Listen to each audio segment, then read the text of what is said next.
Hei, mun nimi on Ossi Valpia ja mä toivotan teidät tervetulleeksi T-Backpackersien mukaan teen ihmeelliseen maailmaan. Nyt matkaan, jossa pääset T-Backpackersien mukana reissaamaan Suomesta Sri Lankaan, tutustuen teen ytimessä oleviin ilmiöihin, ihmisiin ja mestoihin. Pääset tilanteisiin, jotka opettavat meille tämän terveellisen ja historiallisesti merkittävän kasvin salata.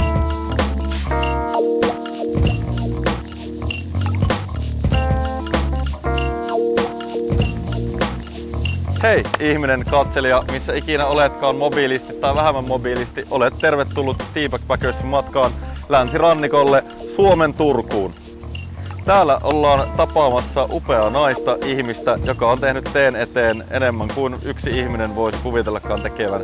Hän on teen ystävien puheenjohtaja, toimittaja, kirjailija, kolumnisti Pirkko Arstila. Me menemme tapaamaan Pirkkoa ja ihmettelemään teen ihanaa maailmaa. Tervetuloa, näin me menemme.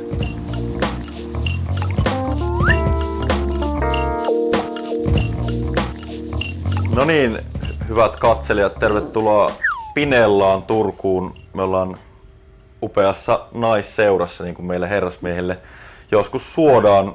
Meillä on täällä Pirkko ja Pirkko on hurahtanut teehen. Sen takia me ollaan Pirkkoa tapaamassa. Hyvää päivää, Pirkko. Hyvää päivää. Minä olen aidosti hurahtanut. Mitä on, kun hurahtaa teehen? Mitä silloin on tapahtunut? Silloin nauttii teestä, etsii teetä, kokeilee teetä, maistelee teetä, ajattelee teetä ja toivoo, että mahdollisimman moni nauttisi teestä. Ootko koskaan herännyt yöllä siihen, että nyt mä tarvin teetä? Ei, en ole herännyt, mutta joskus aamuyöllä, jos mä herään ja on kuutamo vielä paistaa, niin silloin mä ajattelin, että voi, tähän sopisi valkoinen tee. Eli sä näet elämän ne hetket silleen, että mikä tee kävisi minkäkin hetken kanssa. Joo, kyllä. Ja sitten mä näen myöskin ihmisistä, mikä tee kenellekin sopisi. Mikä tee mulle sopisi? Puer. Kiinalainen tumma tee. Ihan selvästi sä oot puer-tyyppi. Ja se on mun lempitee itse asiassa ollut nyt viime aikoina. No niin se sopii oikein hyvin. Hyvä. No niin. Mitä on tapahtunut ennen hurahtamista? Jos mennään niinku aikaa ennen hurahtamista, AEH. Niin kuule, mä oon aina ollut teeuskovainen. Ootko? Oon, koska mun kotona, mun lapsuuden kodissa, isä tilasi teensä Lontoosta. Ja 50-luvulla hyvin harva ihminen tilasi teensä Lontoosta. Ja meillä juotiin kotona Darjeelingin teetä. Joo. Ja mulle se jäi semmoisena makumuistona ja tuoksumuistina mieleen, se Darjeelingin tee. Ja se on yhä semmoinen tee, että mun tulee mieleen tiikereitä ja mystiikkaa ja jotain tämmöistä lapsuuden juttuja. Ja sit mä vaan oon juonut teetä ja olen mä yrittänyt olla kunnollinen suomalainen ihminen ja juoda kahvia.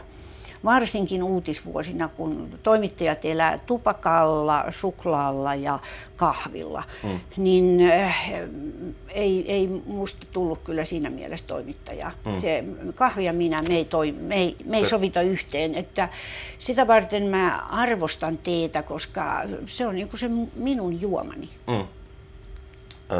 Vähän sivusit että oot TV-uran tehnyt, niin voisitko kertoa vähän, jos jotkut ei tunne Pirkkoa, niin minkälainen TV-ura sulla on taustalla? Joo, nuoremmat sukupolvet eivät tunne, koska mä olen 10 uutisten ensimmäinen ankkuri. Eli vuonna 1981, kun 10 uutiset alkoi hirvittävällä mekastuksella ja melskeillä, niin silloin olin niin kuin uutisissa ja olin 10 uutisissa ja siirryin siitä sitten Huomenta Suomeen ja sitten minä tein kaikkea mahdollista, mitä televisiossa voi tehdä. Urheilua en tehnyt, mutta tein matkaohjelmia ja sitten kun mä olin innostunut kuinka ollakaan etnisistä ruuista, niin sitten minä aloin tehdä Huomenta Suomessa etnisiä ruokia ja mä tein niitä joka keskiviikko. Missä vaiheessa teen ystävät astu peliin sitten? Teen ystävät tuli peliin, kun minä kiukustuin.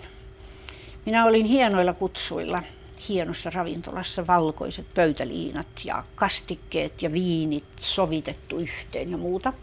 Sitten tuli tämä hetki, Café Avec ja muut sai kahvia ja minä sain semmoisen litkupussin, vaikka minä olin maksanut illallisesta. Ja silloin mä kiukustuin niin ja mä tajusin, että Suomessa ei saa hyvissä ravintoloissakaan teetä, siis teetä. Ja mä kirjoitin siitä kolumnin ET-lehteen ja sain valtavasti postia ja ihmiset otti yhteyttä ja sanoi, jotakin täytyy tehdä, että minäkin olen teenjuoja, tehdään jotakin. Ja mä ajattelin, että no, perustetaan yhdistys niin kuin vahtimaan meidän etuja ja vaatimaan hyvää teetä, koska tee-ihmiset on myöskin hirveän kilttejä ihmisiä. Me ollaan niin kuin, että jos me nyt saamme sitten sen epämiellyttävän myrkyltä maistuvan teekupin, niin ei me kronglata. Me ollaan kiitollisia siitä, että kiitos, että annoitte meille jotakin, joka nimi on muka tee. Mä sanoin, että kyllä hiirelläkin on hampaat. Kyllä meidän pitää alkaa pitää meteliä. Ja sitten me alettiin pitää meteliä, me alettiin vaatia hyvää teetä. Sitten toimittajat innostuivat tietenkin teestä, kun kukaan ei ollut tehnyt niistä pitkiin aikoihin juttuja eikä muuta. Sitten siitä niin kun syntyi oikeastaan sitten semmoinen pöhinä sen teen ympärille. Ja sitä auttoi myöskin se, että kaikkialla länsimaissa niin alkoi olla semmoinen teetrendi. Ja me aloimme Teen ystävät, niin meillä tuli jäseniä, henkilöitä, jotka oli harrastaneet teetä pitkään, tunsivat teet, asuneet teemaissa. Ja sitten me alettiin pitää keskenämme teekouluja ja teemaistajaisia, niin kuin me tehdään nykyäänkin kerran kuussa. Ja sillä tavalla sitä tietämystä sitten tuli ja sitä kautta tutustuu uusiin aivan hauskoihin ihmisiin, joihin mä en olisi muuten kenties koskaan tutustunut. Teen ystävät, näin teen ystäviä. Niin, kyllä. Kyllä, upeita juttuja. Hei, muistathan tehdä itsellesi niin kuin haluaisit muillekin teen. Nimittäin me mennään Pirkon kanssa tuohon tiskille kohta ja meillä taitaa olla pienet uulon-hetket siinä. Yes. No niin, nyt ollaan tultu tänne baaritiskille, missä tutusti nautiskellaan miehen ja naisen välistä sosiaalista ympäristöä ja tällä kertaa myös hiukan teelehtien kauneutta ja taikuutta. Pirkko, mitä tulee tapahtumaan?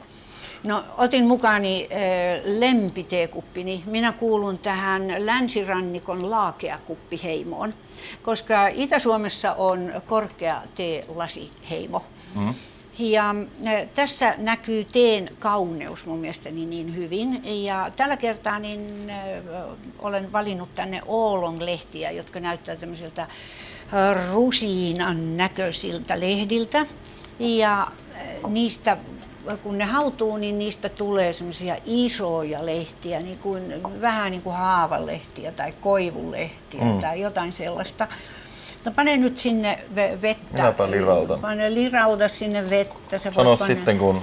No niin, pannaan nyt noin, koska tämä nyt on tämmöinen teen näyttelyhetki, että nyt ne näyttää täällä vähän niin kuin tai kärpäsiltä sanotaan, tai hyönteisiltä, jotka ovat sukelluskurssi. Juu, jossa ne uiskentelevat tuolla ja nyt annetaan niiden olla tuossa, jotta ne aukeaa ne lehdet. Ja tämä mua viehättää se, että nämä teelehdet aukeaa. Ja mä aina talvella, kun on rumaat ilmat ja pimeää ja sitten mulla on tämmöisiä teelehtiä kupissa, niin mä aina ajattelen, että ne on terveisiä sieltä jostakin kaukaa, jossa on ikuinen kesä ja pilviä ja sumua ja usvaa niiden pilvimetsien päällä. Ja teelehdet on aika jännittäviä siinä, että vaikka ne kuivataan ja ne matkustaa ja muuta, niin sitten ne palautuu juuri siihen muotoon, minkälaisia ne oli siinä pensassa joskus.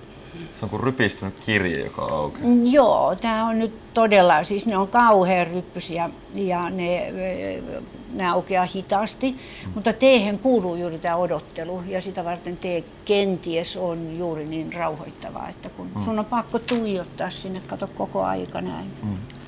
Alas tuijottaa nyt. Niin. Eikö se rentoudu heti? Tippuu nenään. Mutta tämä on mun mielestä, niin tässä on niinku teen visuaalisuus. Tämmöinen akvaario, lammikko. Eikö se ole kaunis? On. Jos mä voisin kutistaa itseni, niin mä menisin tonne kylpyyn nyt heti. Niin. Sieltä puuttuu vain kultakalat. Kyllä.